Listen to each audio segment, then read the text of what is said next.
है जो कि स्पष्ट रूप से दिखाई दे रहा है। कुछ इस तरीके का ये बरांडा है की तर्ज पे यहाँ पे आप देखोगे इस तरीके से राय भगत की जो कोठी है, सर बता रहे थे कि लगभग 150 से 200 कमरे इस तरीके से, ताकि आप लोगों को भी बहुत अच्छे से दिखा सकें। हम राय भगत की कोठी के सीढ़ियों से ऊपर की ओर चढ़ रहे हैं। हम अब तीसरे फ्लोर में आने के बाद यहाँ पे आपको दिखाएंगे गुम्मद है। इस गुम्मद को भी कोठी जो है बहुत ही ज़्यादा सुंदर और एट्रैक्टिव है, बहुत अच्छा मॉडल आर्किटेक्चर है।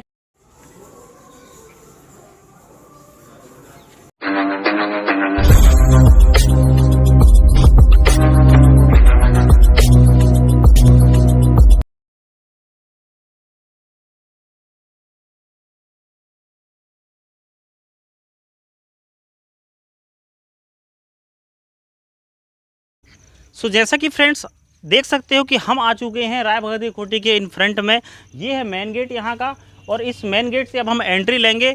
यहाँ पे जो प्रवेश शुल्क है 20 रुपये पर पर्सन है इंडियन रेजिडेंस के लिए, और समथिंग 400 रुपये जो है फॉरेनर के लिए होगी शायद, ये अभी हम कंफर्मेशन नहीं लिए हैं, लेकिन 20 रुपये जो है इंडियन रेजिडेंस के लिए है। चलिए इस कोठी के अंदर चलते हैं। राय भगत की कोठी के जस्ट मेन एंट्रेंस पे बहुत ही बड़ा गेट है। ये जो गेट है आप देख सकते हो, इस गेट के जस्ट ऊपर कुछ इस तरीके का यहाँ पे इसे डेकोरेट किया गया है, और ये पूरा एक कक्ष की भांति है। यहाँ पे बहुत ही ज़्यादा अट्रैक्टिव इसको अभी अभी शायद इसको बनाया गया है, जो कि स्पष्ट रूप से दिखाई दे रहा है। मोर की पेंटिंग है ये। सामने हम अंदर की ओर आगे बढ़ रहे हैं।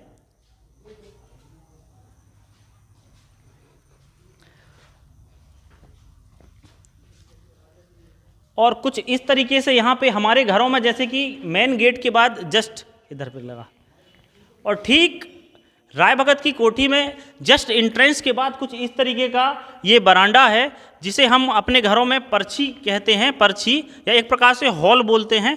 ये एक प्रकार से हॉल है। ये गेट के लेफ्ट एंड राइट दोनों कॉर्नर पे है ये गेट, पर क्या कहते हैं हॉल है। ये पूरा लंबा हॉल है, तकरीबन 60 से 70 फीट लंबा ये हॉल है इस राय भगत की कोठी में।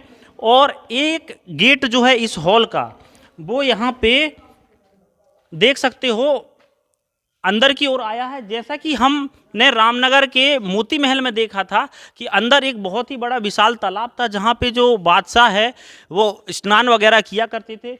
ठीक उसी की तर्ज पे यहाँ पे आप देखोगे कि एक छोटा सा जो यहाँ पे तालाब का नमूना जो है इसमें भी है, और इसमें हम ये कंफर्म तो नहीं बता सकते, लेकिन फिर भी इसमें हमको ऐसा लगता है कि यहाँ का जो राय भगत की कोठी है, एक प्रकार से ये जो राय भगत है ये यहाँ के मंत्री थे, वो मंत्री यहीं पे नहाते रहे होंगे, स्नान करते रहे होंगे। ठीक इस तरीके से राय भगत की कोठी भी दिखाई देती है।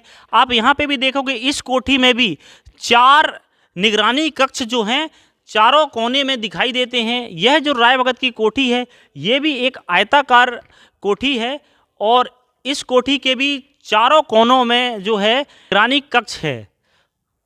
फ्रेंड्स, इस राय भगत की कोठी में लगभग 150 से 200 कमरे हैं।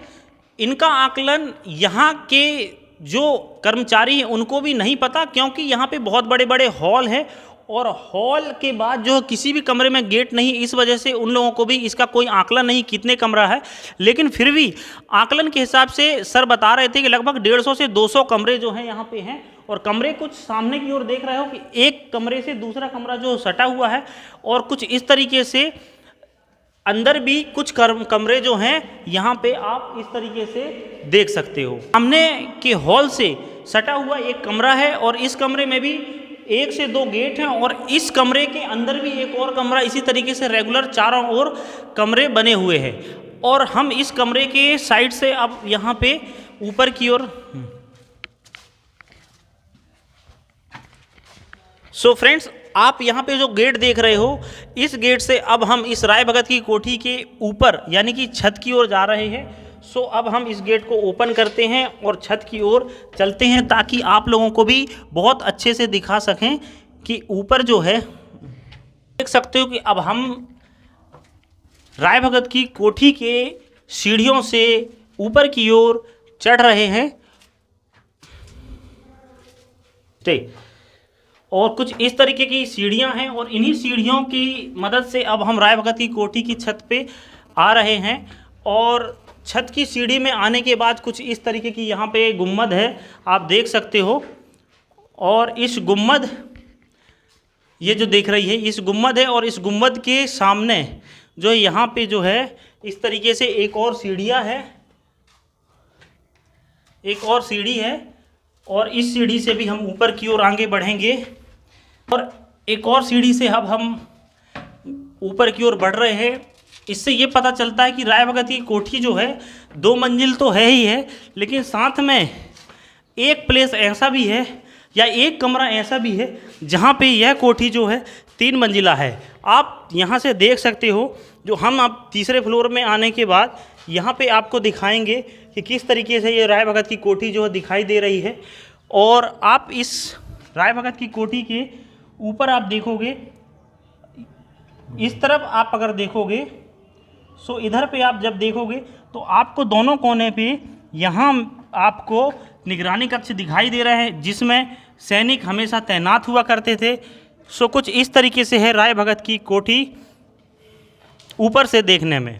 सो फ्रेंड्स, राय भगत की कोठी की इस लोकेशन पे आप देख सकते हो, सामने एक गुम्बद है। इस गुम्बद को भी निगरानी कक्ष कहा जाता है और इसके अंदर भी सिपाही वगैरह जो है हमेशा तैनात हुआ करते थे।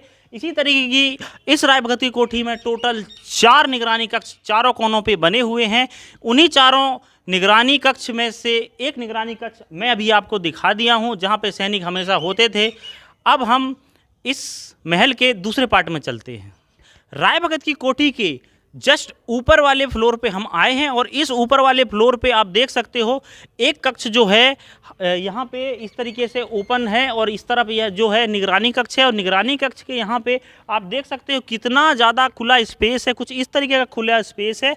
और इस खुले स्पेस पे भी यहाँ पे एक कमरे का जो है निर्माण कराया गया था और इस कमरे के थ्रू भी ऊपर जाते थे, यानी कि ये जो तीसरा फ्लोर है वो यहीं से दिखाई देता है।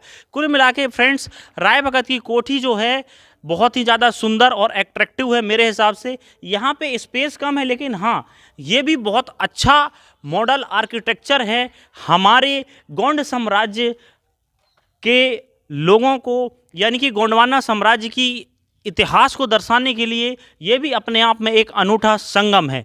इसे भी आप रामनगर शहर में आकर देख सकते हो, जो कि रामनगर के महल मोती महल के लगभग 500 मीटर दूर है।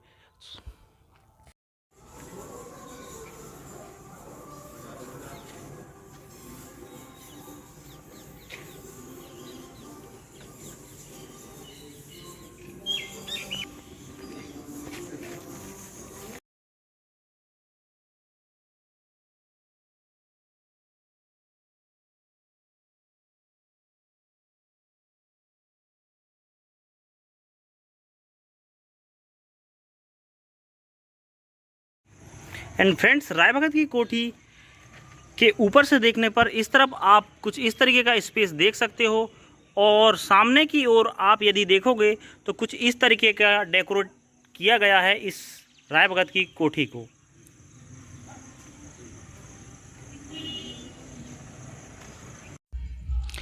सो फ्रेंड्स, ये थी राय भगत की कोठी, जिसे हमने हाल ही में आप लोगों से एक्सप्लोर करके दिखाया है।